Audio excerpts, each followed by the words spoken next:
Hi வணக்கம் sir. இது பார்த்தீங்களா, என்னடா இவ்வளோ மல்லிகைப்பூ மாதிரி இருக்குது செடியிலன்னு நினைக்காதீங்க. இது எல்லாமே வந்து முசம்பி, அதாவது சாத்துக்குடின்னு சொல்லுவாங்க இல்லைங்களா, அது எல்லாமே வந்து பார்த்தீங்கன்னா 20 kg கவர் மாற்றி வச்சுருக்கேன். எல்லாமே கிராஃப்டடு. சின்ன செடியிலேருந்தே உங்களுக்கு எல்லாமே பூவோட இருக்கும். பயங்கரமான பூ. இந்த செடியில் மட்டுமே உங்களுக்கு காய் வந்ததுன்னா ஒரு 20-30 காய் வரும். அந்தளவுக்கு செடியே தாங்காது. பாருங்கள் நீங்களே, செடியே தாங்காது, அந்தளவுக்கு காய் வரும். ஸோ அவ்வளோ மொட்டு இருக்குது. இது ஒரு செடி மட்டும் இல்லை, நிறைய செடியில் அதே மாதிரி தான் இருக்குது. பாருங்கள், இது எல்லாமே வருது பாருங்கள். எல்லாமே பாருங்கள், இந்த செடிலையும் பாருங்கள் மொட்டு வருது பாருங்கள். எல்லாமே தெரியுது பாருங்கள். அது புது துளிரில் மொட்டு பாருங்கள், எவ்வளோ மொட்டு இருக்குது பாருங்கள். இது எல்லாமே பூவோடு இருக்கிற பிளான்ட்டு தான், பெஸ்ட்டாகவும் இருக்குது.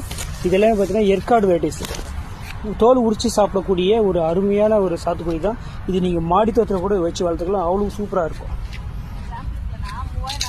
எல்லாமே பெஸ்ட்டான பிளான்ட்டு தான், சூப்பராக இருக்குது. வேணுன்றவங்க வந்து ஸ்க்ரீனுக்கு 2 நம்பர் இருக்குங்க. இதே பிக்சர்ஸ் வந்து பிடிச்சி வாட்ஸ்அப்பில் ஸ்க்ரீன்ஷாட் எடுத்துகிட்டு வாட்ஸ்அப்பில் ஆர்டர் பண்ணிக்கலாம். உங்களுக்கு மேட்டூர் சூப்பர் சர்வீஸில் தமிழ்நாடு முழுக்கவே பார்சல் சர்வீஸ் அவைலபிளாக இருக்குது. அங்கேயே வந்துடும். ஸோ நம்ம கிருஷ்ணகிரி பார்த்தீங்கன்னா கிருஷ்ணகிரியில் இருக்குது. நேரில் வரவங்க வந்தாலுமே நீங்கள் கிருஷ்ணகிரிலேருந்து சென்னை போகிற பைபாஸில் செந்தில் பப்ளிக் ஸ்கூல் லொக்கேஷன் போட்டாலோ அல்லது சிவா நர்சரி கார்டன்ட்டு நீங்கள் லொக்கேஷன் வாட்ஸ்அப்பில் நெட்டில் சர்ச் பண்ணாலுமே உங்களுக்கு லொக்கேஷன் காட்டுறோம். இதில் இதே நம்பரில் வந்து நீங்கள் வாட்ஸ்அப்பில் ஹாய் மெசேஜ் போட்டாங்களா கேட்லாக் வரும். அதிலே உங்களுக்கு லொக்கேஷன் எல்லாமே போட்டிருக்கோம். வேணுன்றவங்க ஃபாலோ பண்ணிட்டு வாங்க. மறக்காமல் சப்ஸ்கிரைப் பண்ணுங்கள், ஃபாலோ பண்ணுங்கள். தேங்க்யூ.